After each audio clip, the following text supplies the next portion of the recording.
started, and I'll do a recording in. Are we using our real names, or are we making up names here?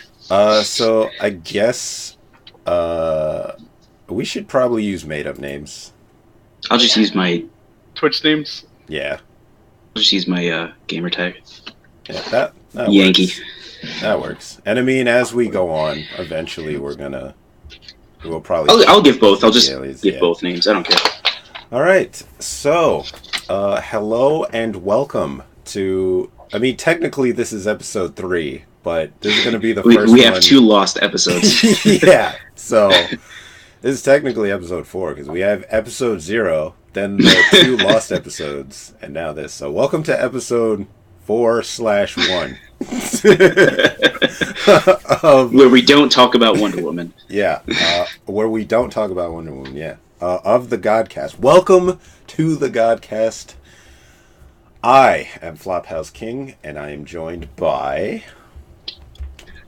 My name's Noel, a.k.a. BX Yankee. I'm Dave, a.k.a. Nighthawk 144. Nice. And the 3 of us, we meet together pretty much every Saturday. This has been a Saturday thing for us, right? So hell yeah. Yep. Right, so every Saturday we meet up to discuss all manner of topics. Game of Thrones, Marvel movies, gaming. Nothing's off limits here. Yeah, I think this week what we'll do... this week was kind of a big week. Well, the last 2 weeks we had Endgame's premiere. Yes. That movie started off to a crazy $1.7 billion in about a week and a half. But today we're going to stick with Game of Thrones Episode 3, The Long Night. We'll go through the episode, we'll give our thoughts, and we'll talk about the controversy.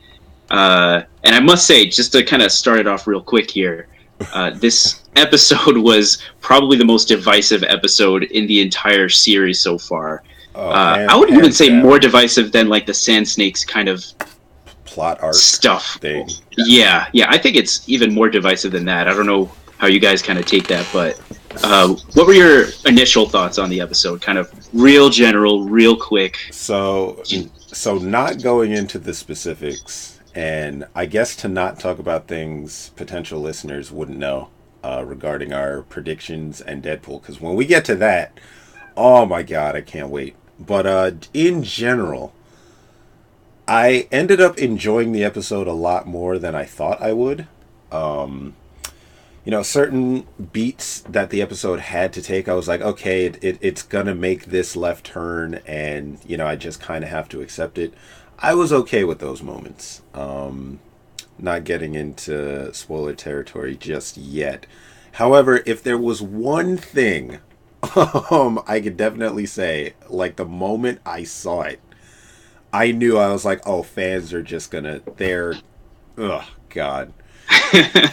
Pretty much everything having to do with Arya. And that's all I'm gonna say about that.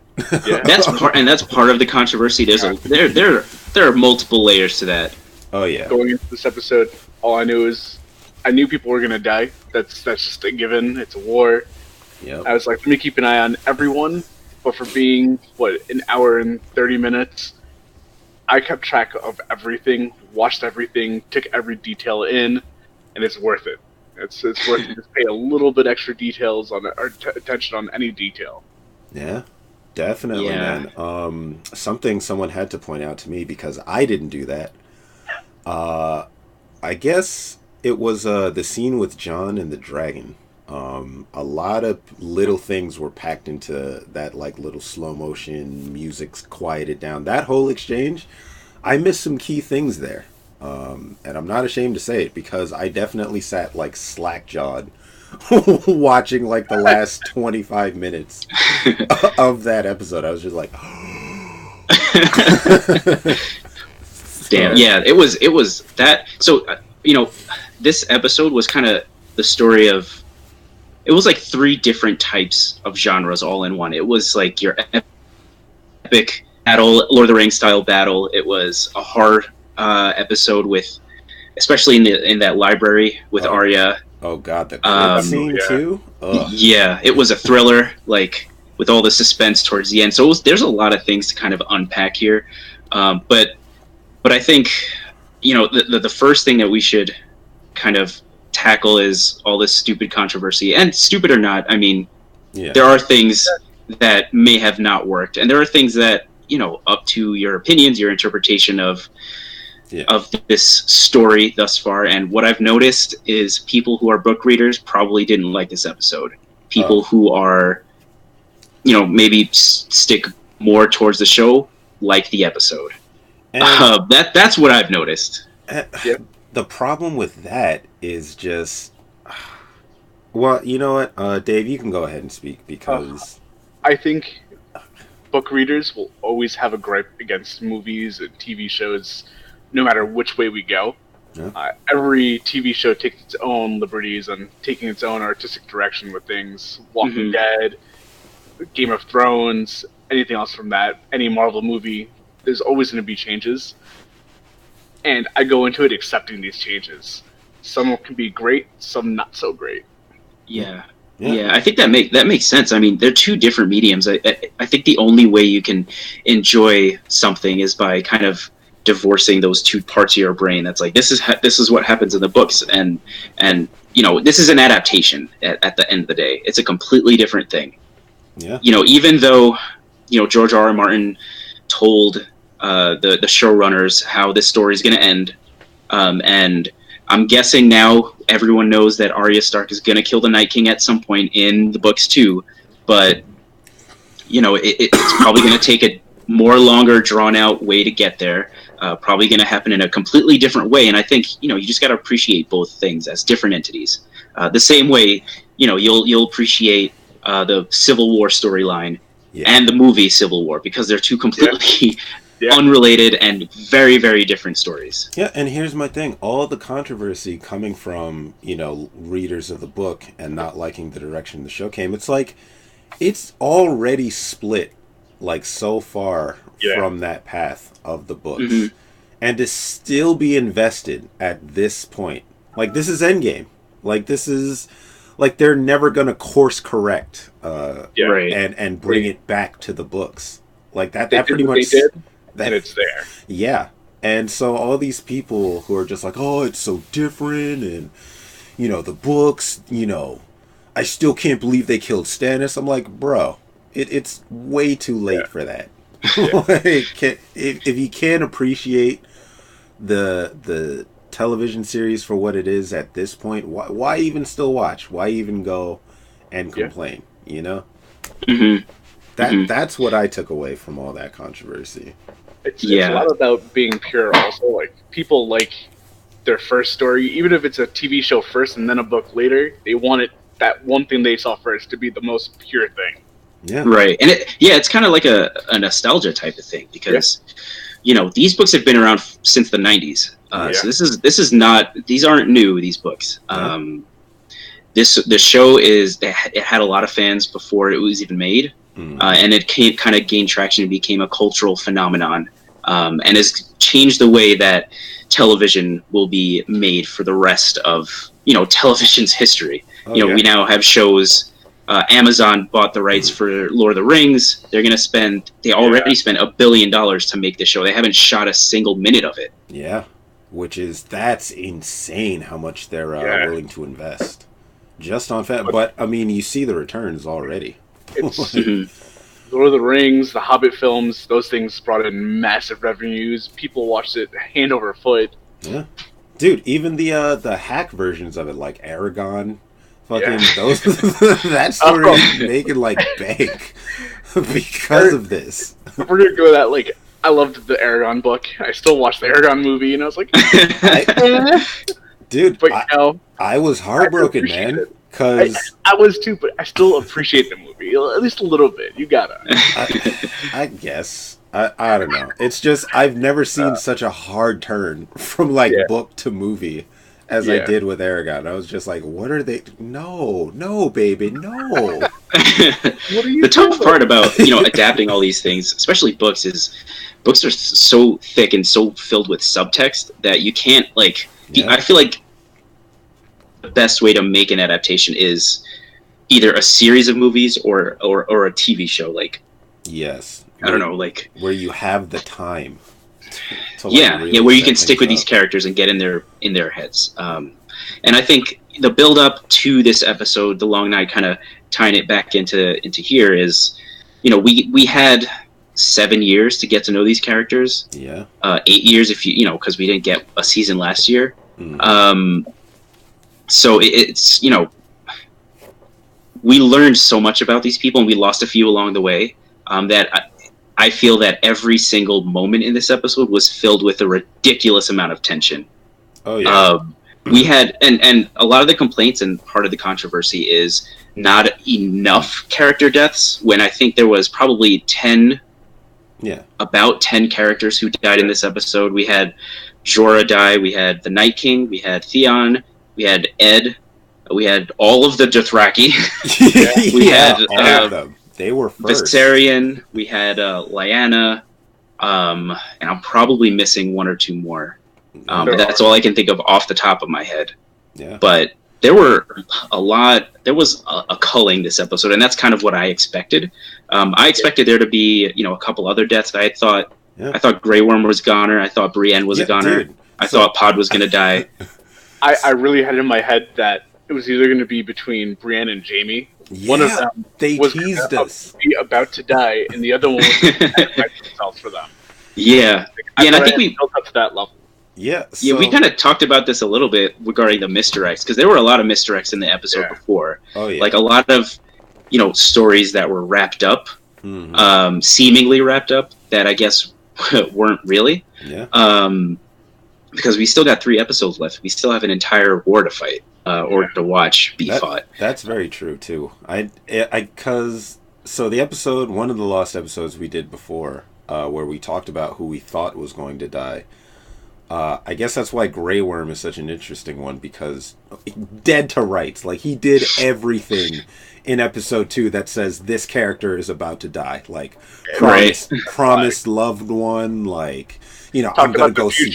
Yeah, gonna see the world, and like, gonna protect. Like, he was gone. He was finito. So the fact that he survived was definitely a point towards, okay, he's still got this second war to fight, and I didn't factor that in to my predictions at all. Right. Because there was going to be a lot happening this episode, so I guess I got kind of lost on that. But our other predictions, man, they're pretty good. I didn't see coming was definitely Lyanna. Yeah. That was. I agree.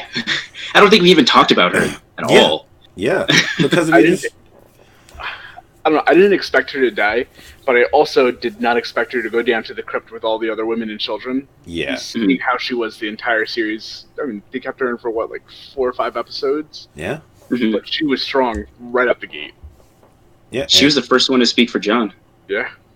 Which is, it's part of this like growing trend, I guess, in Hollywood, where they're showing like strong women and stuff like that, which is kind of why I wish we could talk about Endgame and like all that Marvel stuff, because Marvel's been doing it in the comics for like forever now.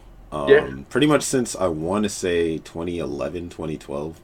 Yeah, I really started seeing it back in like the Infinity Wars and things. Yeah, but this kick towards like showing strong women's, I said strong women's. Wow, I'm starting to sound like Morgan Freeman out here.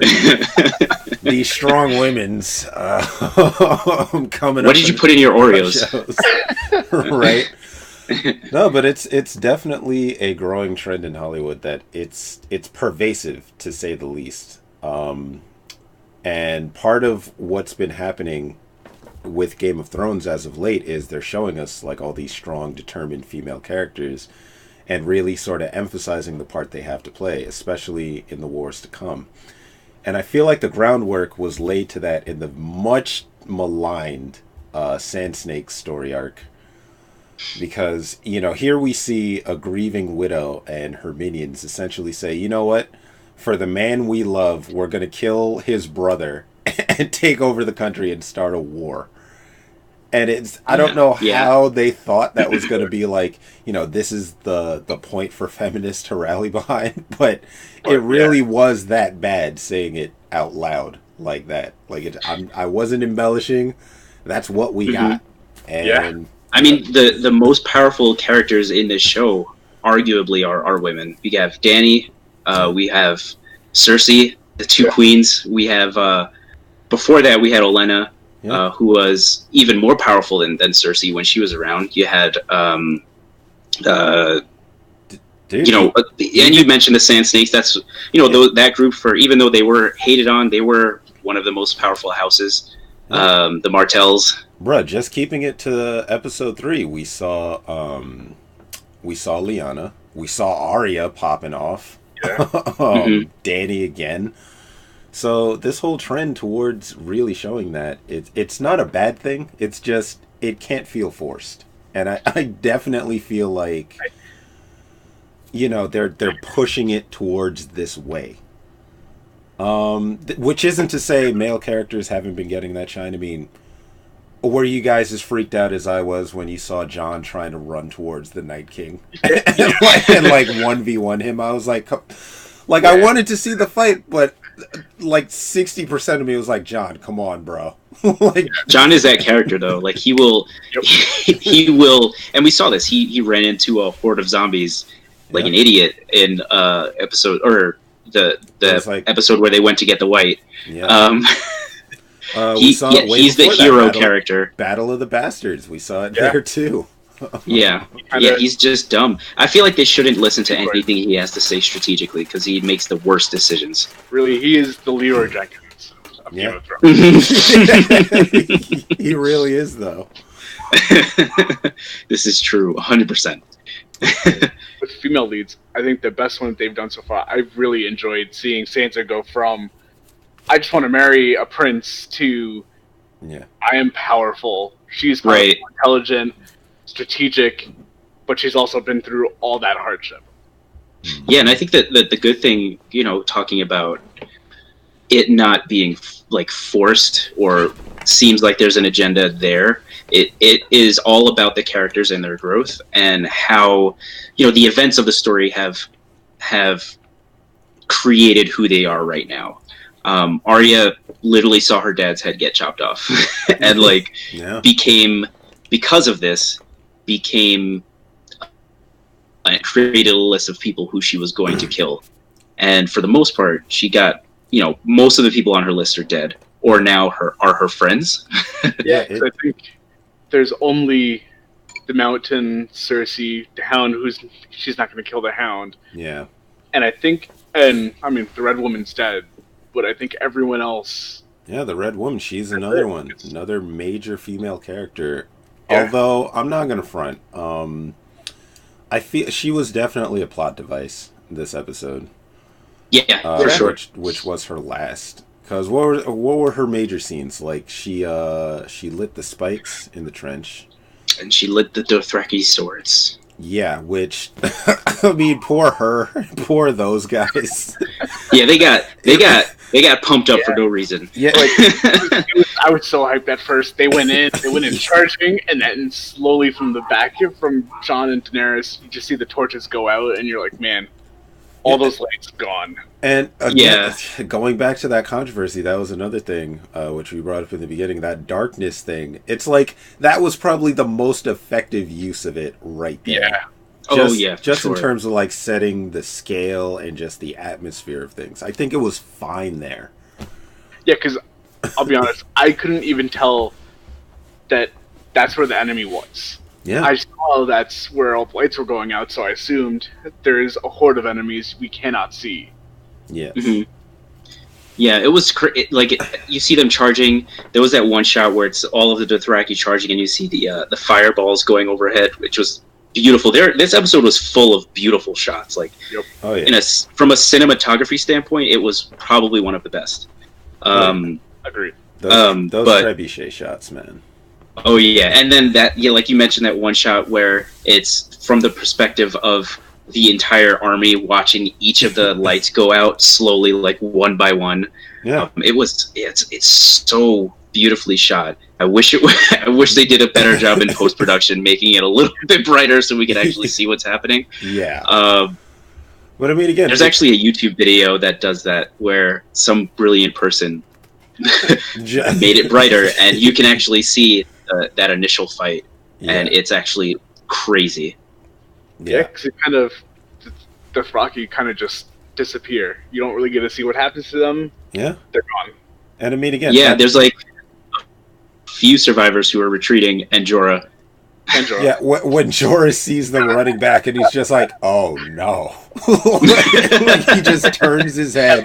I think the first thing we see is that first horse run back with no one on its back. Yeah, it's just like shrieking into the wind, and then you see like one or two Dothraki, you're like, "Fuck!" like, fuck. But no, that was definitely a highlight of the episode for me. Probably my favorite scene, if I'm being honest, because again, we're dealing with zombies here. Like, let's just call them zombies. We're dealing with, and one of the classic, like one of the most, like, this is horror 101, right? Is to just have that scene of looming darkness. We know zombies are coming, all right? But it's always a matter of how. And that's what movies like World War Z didn't get it. Yeah. What was that other one? Resident Evil certainly didn't get it. No. 28 Days Later, that was effective. That got it, yeah. that one shot where it's just he's running in the open field, and then you just see them come down. It's like we knew they were there. Like we had the wide shot setting that up before. But then to just see them and actually like get that moment, I think they did that well with the production. Now, seeing the fight, yes, it would have been fantastic. But I think the fire dying out and just losing to the darkness was so much more thematically appropriate that I'm totally okay with how I got it. Yeah, in that instance, it definitely was. When the dead are charging towards the army of the living, you know what? And that initial fight is what I'm talking about. Where they could have upped the brightness a little bit. Oh yeah, certainly. Like when they actually started getting into the thick of it. Yeah, and so this brings us to did you guys notice the zombie wave, the World War Z-esque zombie wave when they hit the Unsullied? Yeah. At that point, it was like, oh, there's no winning this fight. Yeah, no, it was literally that. Like, I don't know who the special effects artist is who thought of it for like World War Z, but just zombies, they just become water. Yeah, like they literally like can just crash and wave. Are both a liquid and a solid at that point. It's like their physics are just so malleable as they charge. I wish video games did that. I enjoyed that. I think what was it? Kingdom Hearts with the Heartless. They do that. Yep. And now we got a full on zombie wave now that's totally becoming its own trope, which I fully support it. I think it's hilarious, and it served the action well. That just sets the bar for other zombies moving forward now. Yeah, which I can fully enjoy. Yeah, I mean, unless there was a tweet that was like, The Long Night was a better episode of The Walking Dead than The Walking Dead was. Yeah, dude. I enjoyed The Walking Dead, but man. I mean, again, unless you're going for like, that scene with like Arya in the library, right? Oh, dude, that was where it's like probably my favorite scene in the entire episode. Yeah, it's if you look at that room, how many of them were in there? Like maybe 9 maximum. They showed that whole time, and it was quiet, it was still, and it was slow. Like that's an effective way of doing zombies. But if you're having like a big old battle, get the wave, ride the wave, get the wave. And with how they treated zombies, I don't know if you've seen the new Black Summer that came out on Netflix recently. That's pretty much their zombies. It's pretty much that library zombies. If they see you, they come after you. Yeah. They don't hear you, they look. Okay, that's good. Because so often we see it, it's just like, oh, they're like 3 feet away from them. Obviously, they're going to alert them, and just nope. Suddenly, everyone is like Solid Snake and can just like sneak through everything. Yep. But it made sense in that instance where it's Arya. Arya is the only person who could have gotten out of that. Oh yeah. Yes. Anyone else would have died. Yeah, and like this was an hour and a half long of just a battle. This is the longest in film and television history. It was, in my opinion, it was a really great battle.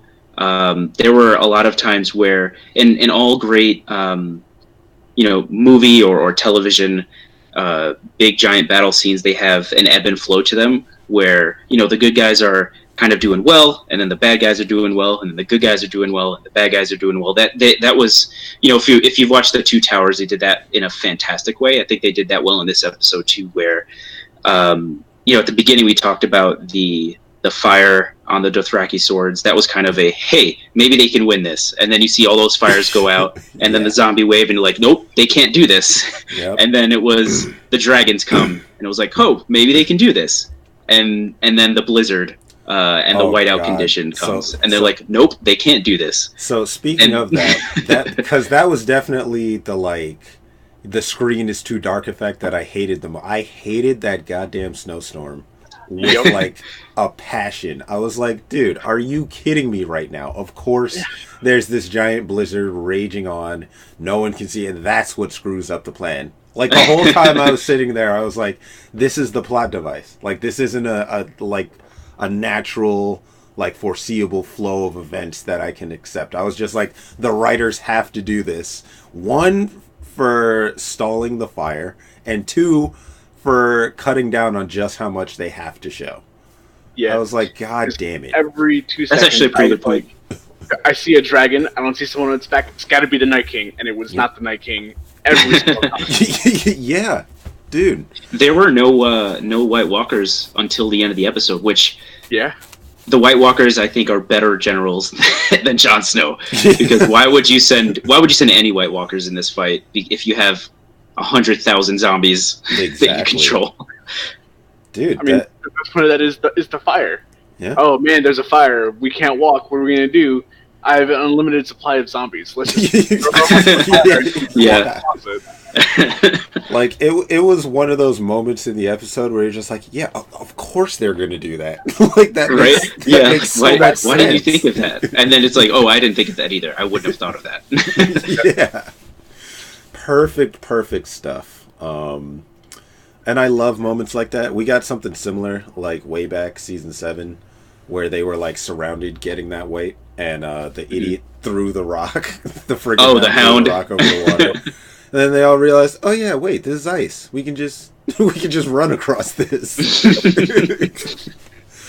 Moments like that I live for in the show. Yeah. And seeing them come together like that was definitely fantastic. And speaking of Jon Snow being a bad general, the second instance we got of that was when he did his raising the dead trick, the Night King.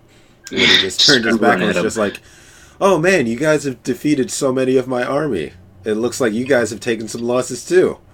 Because right at that moment, I was just like, man, his forces are kind of dwindling here. What's going to happen? And then he just raises more, and I was just like, of course he did that. Like, why wouldn't he do that? Yeah. If we have to talk about bad generals, I feel like Daenerys and Jon are meant for each other. They are bad in their own ways. First, is her army dead? Like, I understand it. Your whole army just got destroyed. Decimated, even. And so she just flipped out and was like, screw the plan, I'm going to run in, I'm going to do whatever I want now, which was the first loss of formation. Yep. And then Jon does the exact same thing. Oh, I'm in a panic, let's just run for it, we're just going to go in. Fuck it, we'll do it live. Yeah. And again, we saw the loss of another dragon because of it. Now, that one I figured was fairly obvious, though. Entirely for production reasons. I was like, there's no way she's going to keep 2 dragons for the final battle with Cersei. I think they are both still alive. I think the only one that died was Viserion. Yeah, no. One of them got turned. Jon's dragon. Yeah. So we had the first one back with, and when they were attacking, when they were getting the white. Yeah. When they pulled him out of the water. That one we knew was dead. But Jon also got taken off of his dragon. I don't think we ever saw if that dragon actually survived or not. Yeah, that's the one that kind of crashed. But I think he was in the preview of the next episode, so he's alive. Was he? That's kind of wild. Yeah. Because I honestly foresaw another dragon getting turned and them just having to deal with it. So speaking of cinematography, that one shot where when Jon is facing down the dragon, and the dragon that was fighting Rhaegal and Drogon has the hole in its neck, and you see when he's breathing fire, the fire's just coming out the side. That was so great.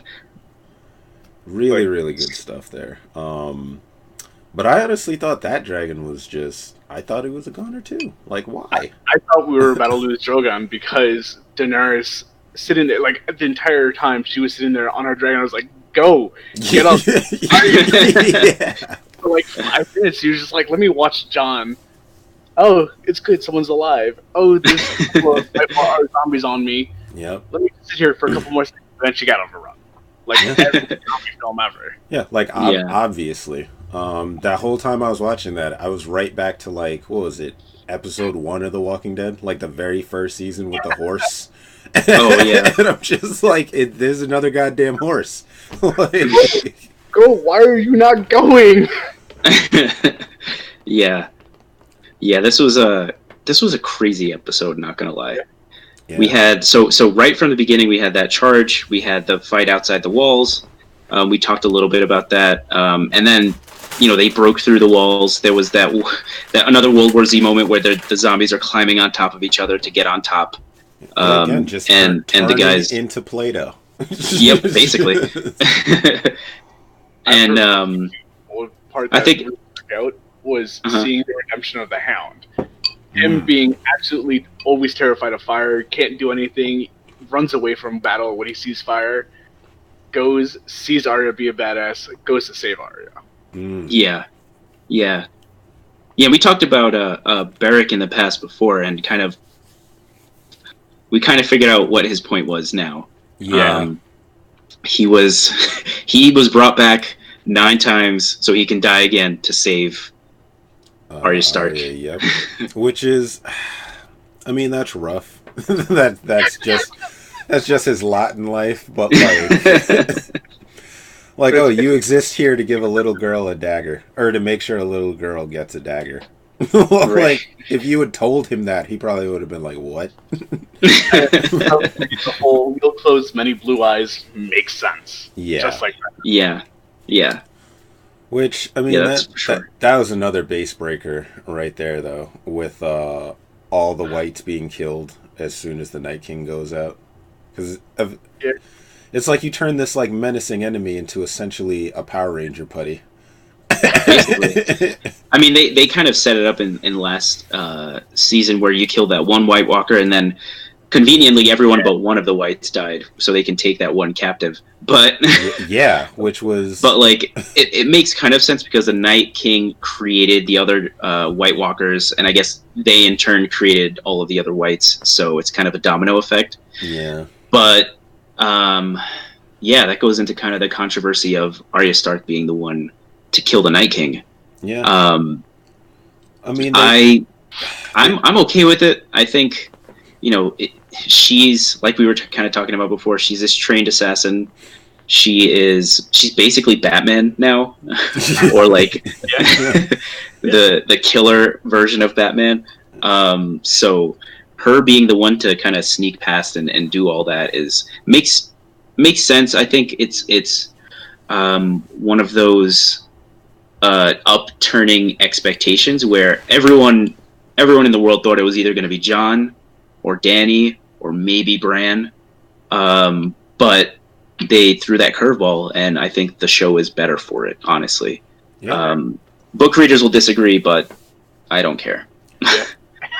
Personally, I'm also a book reader, and I don't care. I mean, they tried to make it as cool as possible, right? Where she drops the dagger and then she remembers that, like, little knife twirl trick that she knew, right, and then stabs him. When she was sparring with Brienne, isn't that the little move she used too against Brienne? Yeah, so. that was the callback they were making there. So they were definitely trying to sell it, like, as hard as they could. Because they had to know that people were just going to be like, what? Arya does it? Like, are you kidding me? And this is the thing that on the every episode they have kind of a making of little 5 or 10 minute thing afterwards. They were, they said that they knew this for 3 years, that Arya was going to kill the Night King. Oh wow. And so this has been, they've been setting this up for a really long time. Her going to become an assassin, her getting the dagger from Bran. Bran gave her the dagger. Yeah. So Bran has been kind of planning this. He's been like, you know what? She's the one. She's going to be the guy who wins the war for the Dawn. Yeah. Was a great circle. That's a very good point. Kill Bran, saves Bran. Yeah. True enough. Which really, when you say it like that, it makes you wonder just how prepared Bran was. Like, just how much he could have seen of this night actually going down. Because, I mean, we got that shot. For a majority of the episode, he was like warging, right? Yeah, he was the Ravens. Yeah, which is... After they all got to the tree, I think he accepted Theon. Theon got redeemed. Yeah. Mm-hmm. He was like, all right, I gotta go, and then poof. Yeah. Man, I feel so bad for Theon. I mean, he definitely he earned that ending. I won't say it's a happy ending because it really isn't, but it's definitely one he earned. Yeah. So I certainly accept it. I mean, his arc has come, full circle. First, he was a hostage to the Starks, kind of raised as their own sibling, like as one of the siblings, kind of turned on them, became a terrible person. Then he was broken, became Reek. Yeah. And then he died fighting, he died fighting for Winterfell, which was a place that he brought the destruction, like brought down at one point. Well, let's also realize that Theon killed probably the most zombies out of anyone else during that battle. Yeah, oh yeah, he was by himself. Yeah. God, he was like, oh my god, he must have shot like 20 arrows. Fucking, he had the spear, took down like how many of those guys? He was the last man standing. Yeah, for sure. Like, dude, where was this any time before? There wasn't a body of water for him to jump into. Dude. And the episode before it, episode 2, where he infiltrated that ship perfectly and freed his sister. Like, not a hitch. Yeah. Right? Yeah. Yeah, he has developed, or did develop, into a crazy fighter. How did you guys feel about kind of all of the misdirects in that episode regarding character deaths? Like, in the beginning, you had Brienne getting swarmed, and then she doesn't die. You had multiple times the main characters getting swarmed, and at the end, they're all like, Podrick, Brienne, and Jaime are all together. Yeah. And Sam is just laying there. Sam is just laying on the ground. Poor Sam, though. Like, first he got afraid, started running back. Jorah pulled him back into the front lines. All he wanted to do was run away. Yeah. When Sam falls down and Ed, who's one of his best friends, saves him and picks him up, and he's like, "Get your head in the game," and then gets stabbed in the back. Yeah, like, damn it, dude. And it was. I think thematically that was such an appropriate thing, because the same thing happened to Jon in the Battle of the Bastards, except it was some rando. Like, it was some guy we just didn't know, and like. John still took it badly. Like, oh man, that was one of my guys. He's dead. But like, dude, with Sam, like the emotional roller coaster he's been on, pretty much since season 7. Like, dude, it hit way harder. So I was okay with that. But all the teasing that we got with Brienne and Jaime, I wanted to cry. I wanted to, like, just punch something. I was like, one of these two needs to go. And they keep teasing it, and it's just not happening. And at the same time, when the Night King rose all their dead, and they started popping out of the crypt, that also got me. Like, I did not expect that to happen. Oh yeah, I thought everyone in there was gonna die. I was like, oh my god, are they gonna kill Tyrion right now? Are they gonna kill Sansa? Dude, one of those two I was expecting when they had that scene and like Tyrion kisses her hand and grabs the dagger. I was like, oh, he's dead or she's dead. Like, Yeah. come on. Game over.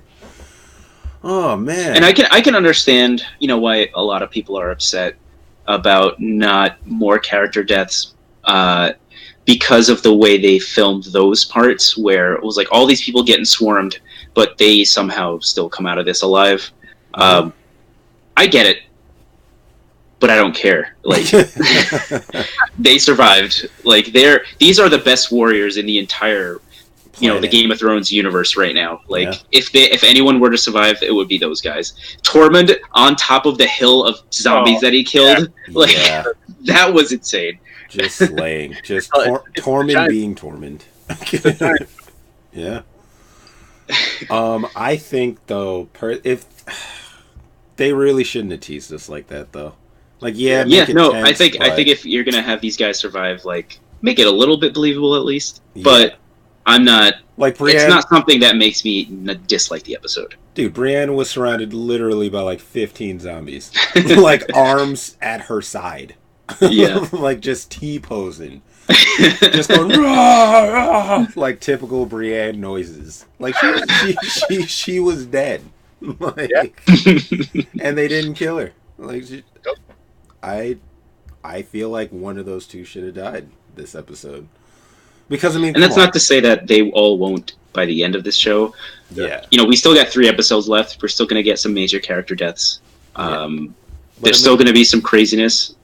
I mean, this next episode coming though, it's definitely going to be like a whoo. Well, that just happened. Like it's totally going to be a breather episode. Like, take stock. Unless Cersei somehow is like, you know what? I think now's a good time to go and finish off the rest of my enemies.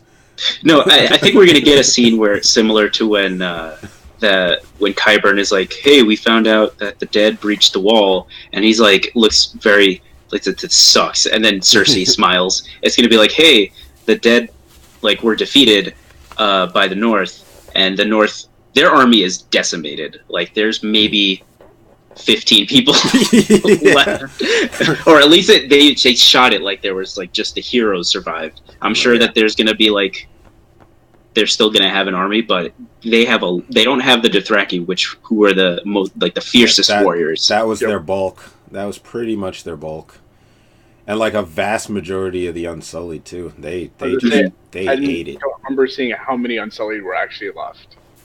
There was one shot where it had after Arya kills the Night King, and then they all start dying, where it was like Tormund, and like, I think Tormund was with he was with Gendry. So like all these zombies start falling around him, and then there's just one Stark warrior who's like, damn, that guy needs to be named. Like, he needs to be a named character. There's just one of him left. Yeah, pretty much. Which that's another one that they teased us with freaking God. That one scene with Grey Worm, where the fire's not being lit. Yeah. And he takes the helmet off, and he's just like he's just like and you're just like, dude, he's gonna run back and sacrifice himself. Like, and then he doesn't. Right after all the Dothraki died, and then the Unsullied helped everyone get behind the walls, I was like, man, they're really about to kill all the Unsullied also. Yeah. Dude, they were getting slaughtered. Yeah. And I think it's safe to say they were able because of the Unsullied. Like, those guys were the MVPs. The Unsullied were the MVPs of this episode. Other than Arya Stark, who won. Yeah. Arya Stark was definitely, like, bottom of the ninth, like, bases loaded. Arya Stark was Mariano Rivera. Yeah, came in. Seriously. Slam dunk from half court. Yeah.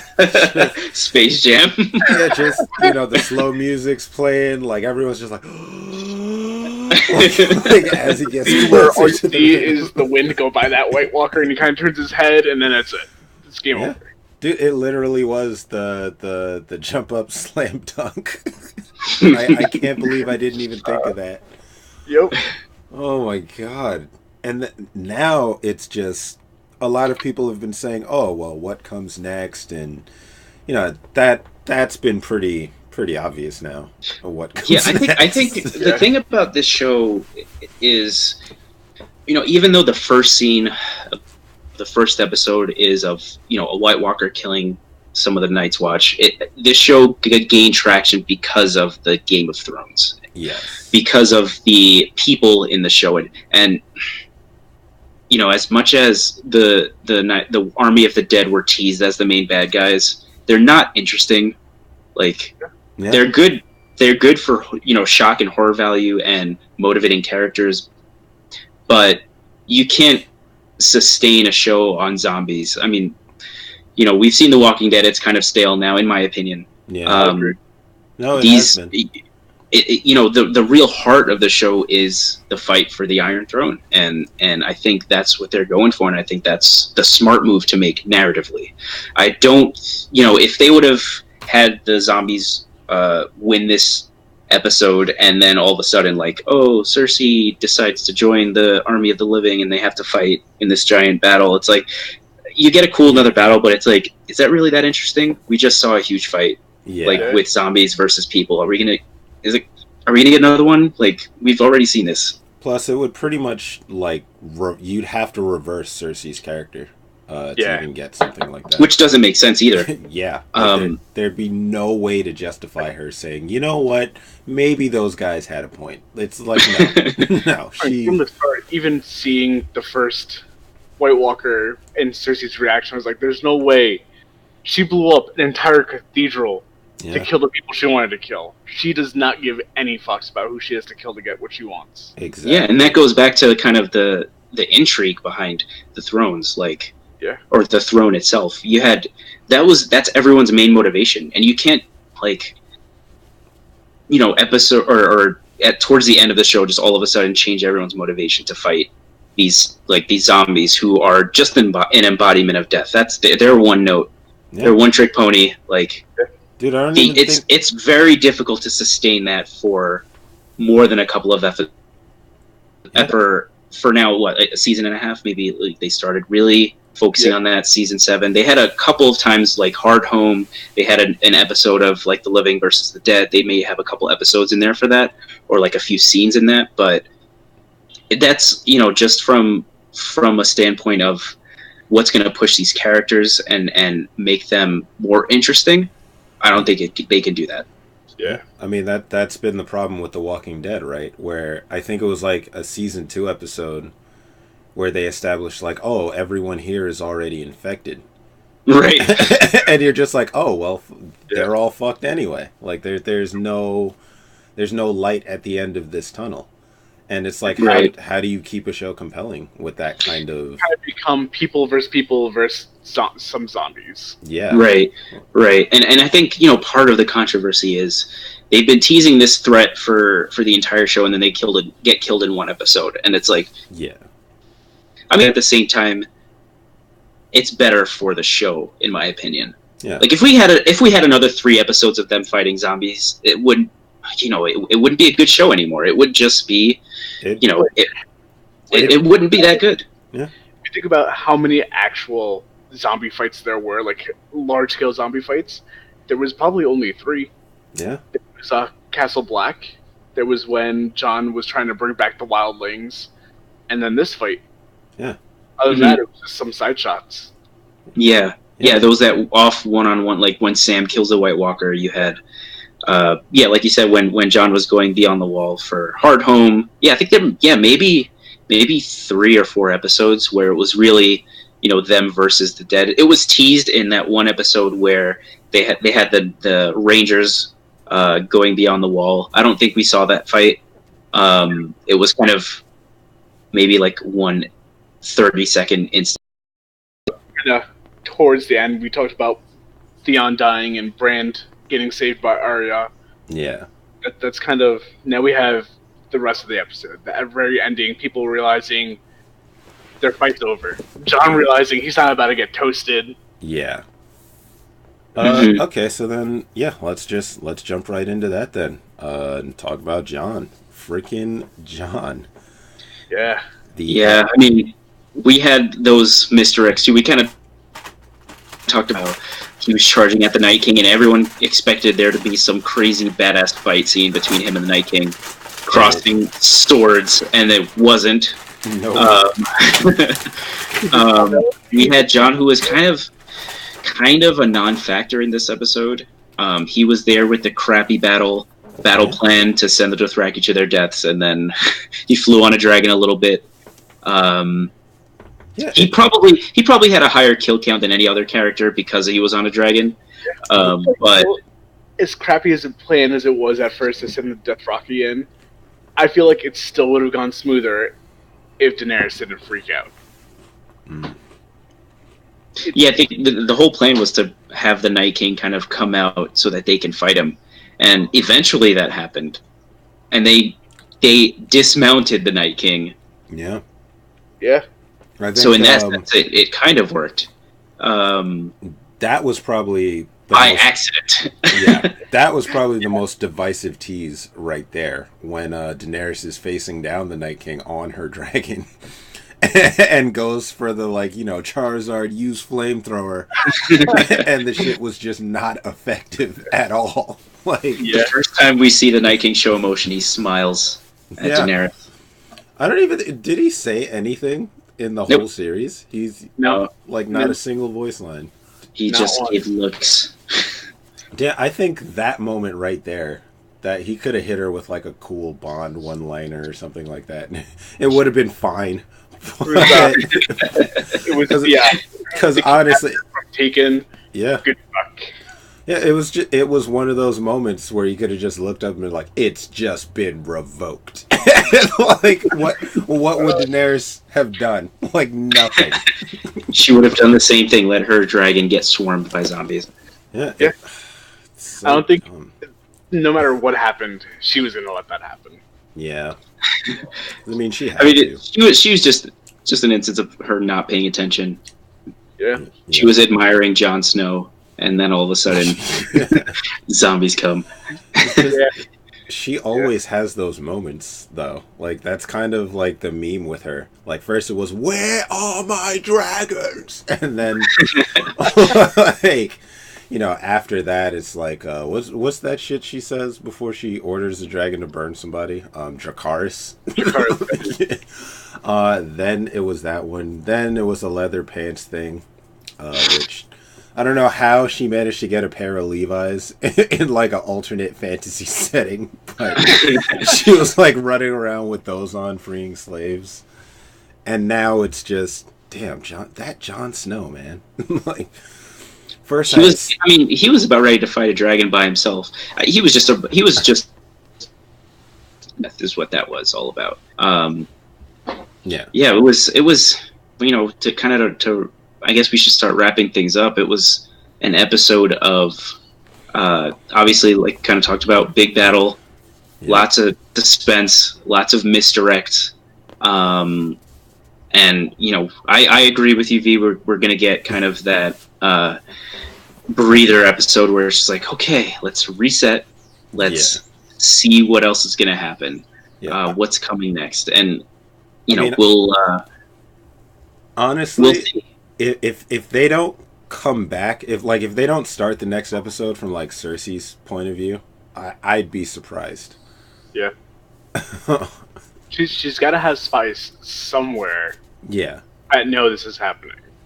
We're definitely will get back to her. And like Noelle said, it's probably going to be a raven through Qyburn. Yeah. Letting her know. It's just what she does next. Because I have a very strong feeling that she's just going to round up her forces and just go to head them off. Thinking you think we'll get another an open field type of battle? Yeah, pretty much. I mean, she has the Golden Sun. She was mad they didn't have elephants on. Yeah, yeah. But yeah, Golden Company. Golden Company. And she has the Scorpions now. She has the technology. The Greyjoy, the Iron Fleet, as it were. She has a baby. I don't know how that's going to factor. Allegedly has a baby. Yeah, allegedly. Yeah, you know what? She could be lying about that. That's very true. Jamie believed it. They asked him, and he said, "Yeah, it's true."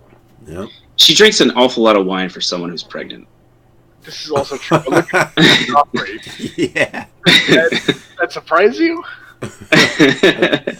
it doesn't. It's feasible for the time period. She just doesn't know, like that it'll affect the baby at all. But definitely not going to slow down there. I overall I enjoyed this episode. It was one of those jaw to the floor for the entire time. I wouldn't say it was the best battle of the series. I thought the Battle of Bastards was a better one, but I really enjoyed this. I had a lot of fun with it. There were a lot of ups and downs. There were, it was crazy. You had that one moment at the end where Arya kills the Night King. That you go crazy over. It's Barrick dying, Melisandre's end. Which was kind of cheap, I felt, but I mean, it still made sense.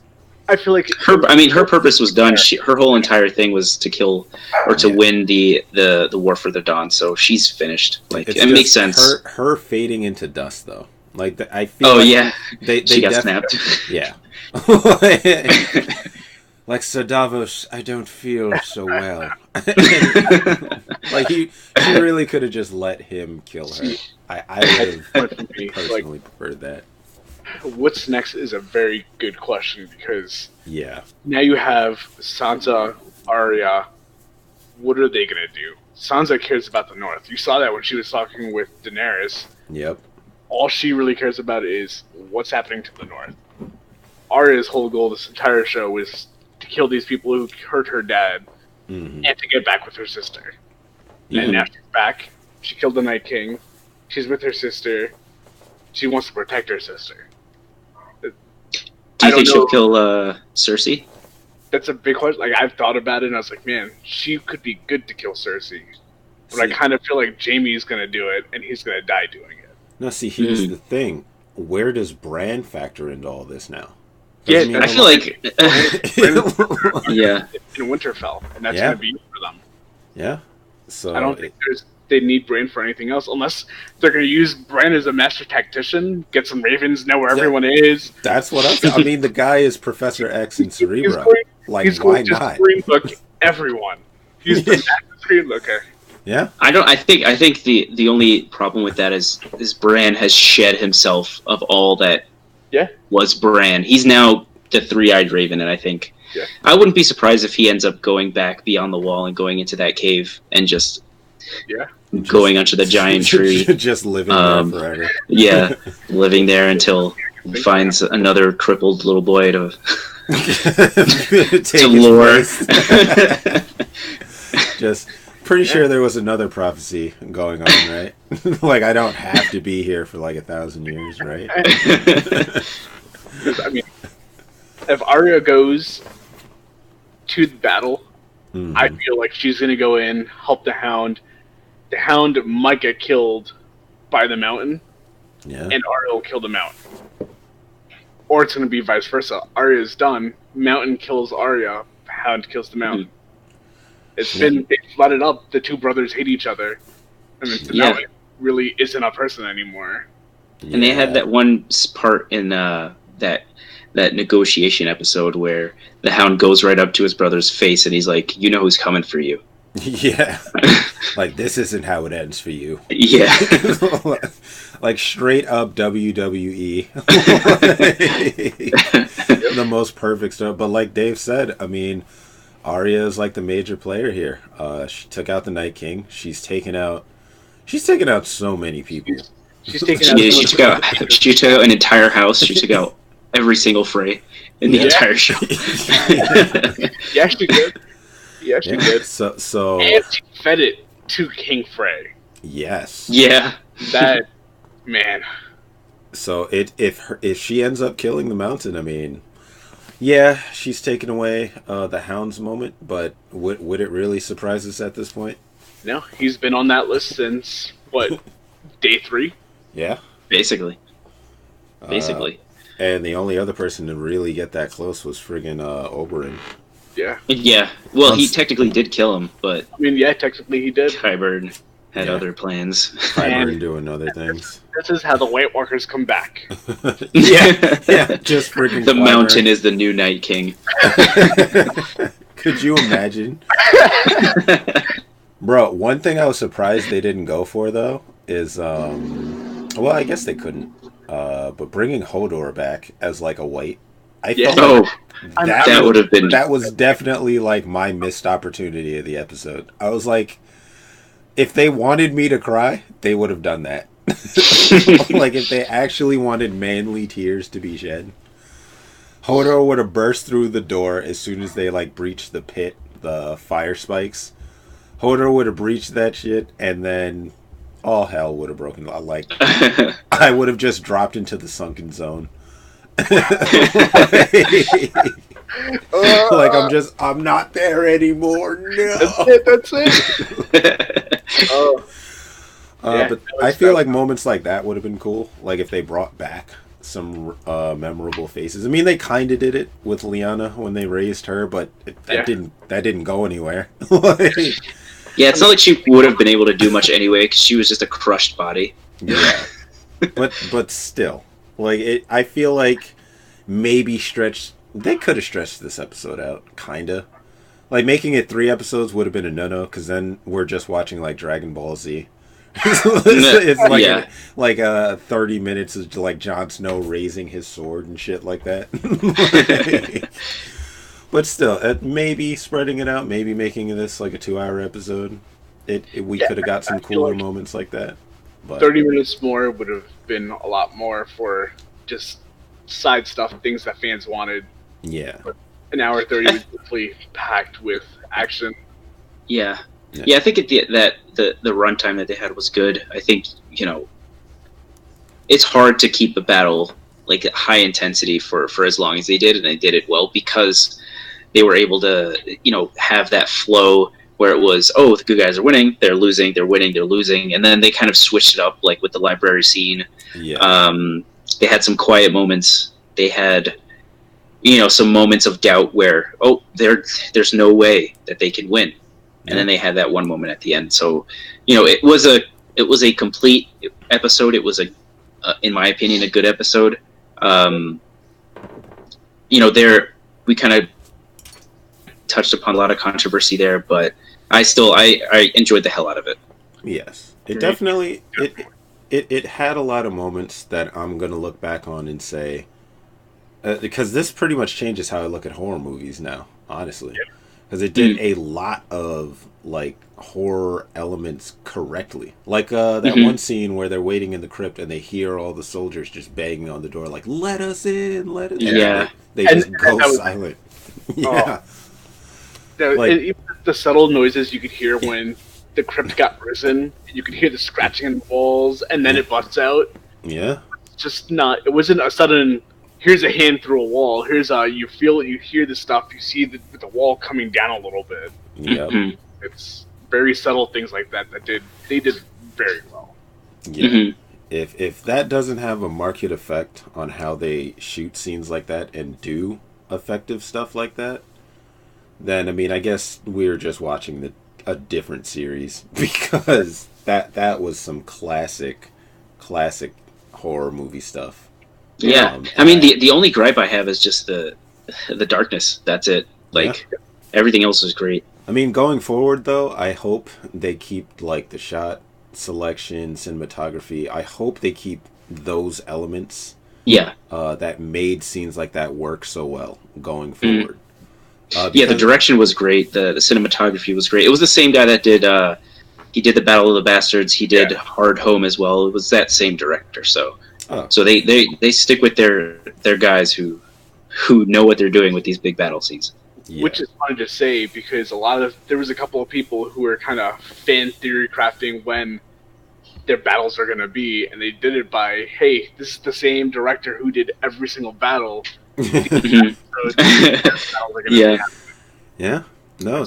And if you want to get an idea of what's coming next episode, the guy who did the first 2 episodes, directed those, is going to be directing this next one, and he also directed the Red Wedding episode. I think his name is David Nutter.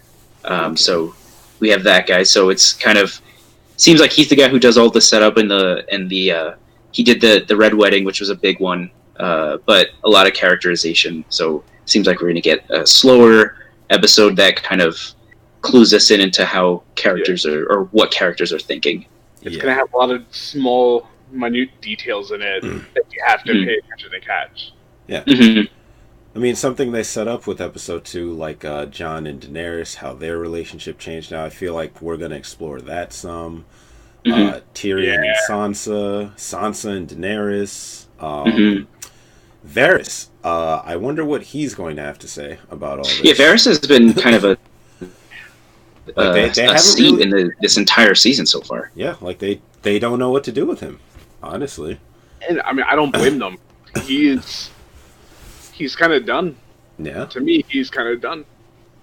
I think now, now that we're rightly so having the Game of Thrones again, I think he'll have more to do since he's kind of the spy master. He will probably have people infiltrate King's Landing. Yeah. He'll have him and Tyrion kind of together.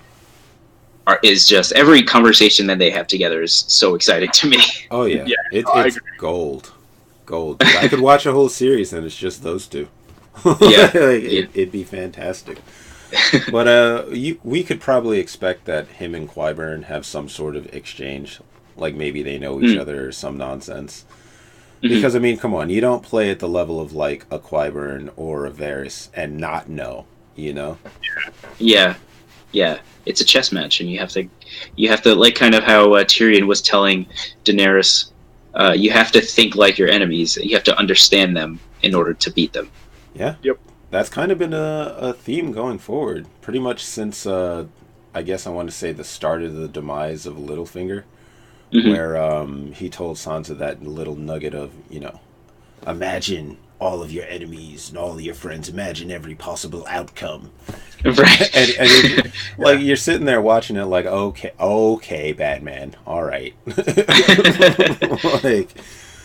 But then no, it's been proving effective, I guess, for certain characters. Like Sansa definitely keeping her head up through a lot of this. I do feel like some of the rivalry is a bit, I don't know.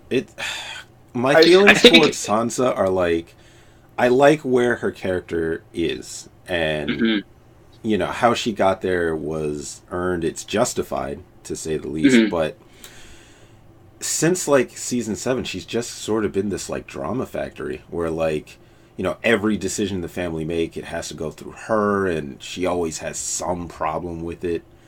Yeah. Well, yeah, she's the Lady of Winterfell now. I think at the end she's going to be, if there's still an Iron Throne, I think she's going to be the one that's going to be sitting on it. I think she is the best leader politically out of all of the players in this game right now. Yeah. Like, I feel Tyrion is going to do what he does best by being a hand. He's very tactful. He makes very level-headed decisions, and that's kind of what keeps him going. Yeah, it's just who's he going to choose ultimately? Because I mean, obviously he still cares for Sansa, but duty bound to Daenerys. So that I feel like that's probably going to be an interesting conflict. They're gonna, if they don't set it up in this episode coming, they're gonna have to address that at some point. I mean, they don't. Yeah, I think we're gonna get kind of a come down moment in the episode where it's all of the leaders kind of talking about what the fuck just happened. Yeah. Similar to the King in the North scene where you had all of the Northmen, giving their piece. I think we're gonna have a similar scene to that. Yeah, we'll see. I mean, they don't just the entire scene with Sansa and Daenerys where they were talking and Daenerys is trying to be friendly with her, holding her hand or putting her hand on top of Sansa's hand and talking. But the minute the North was mentioned, Daenerys pulled back. Yeah, that was a pretty serious scene. We're gonna see that it's gonna come up. Yeah, we'll see how it turns out. I mean, I think it's going to be a slower, more like we were kind of talking about, episode that deals more with the characters, with setting up into more craziness for the last 2 episodes after this weekend. It's hard to think that there's only 3 episodes left, but there are only 3 episodes left. Yeah. So, and they're all going to be long episodes, so we're going to get a lot of things happening in this span of time. And I'm excited. I'm excited to see where it goes. Yeah. Same. And I think that's a pretty good place to end it. Yeah. You know, I'd like to thank you guys for coming in, sitting down, talking. All our potential listeners, you guys sticking. All 5 of you. Hey man, Hey, we're we appreciate you 5. exactly. Yeah. But yeah, this is a good episode. We're gonna end it here. I said that once already. I'm just stammering because I don't know how to end it. But no. I think by next week, certainly we'll all have seen Endgame. Right. Looking at you. I'm trying here. Everyone's looking at me right now. I'm nervous. I'm trying, guys. I'm trying. All right, get on that, man. Because I don't want to shut up about it right now. Because it was just... go and see it. That's all I'm going to say. I will do that. All right. This is Flop. Yankee, BX Yankee, a.k.a. Noel. That's actually my real name. Dave, a.k.a. Nighthawk 144. All right, signing out. Peace out, y'all. Take Are you- care. Goodbye. All right. So the recording's done. Okay, now it's done.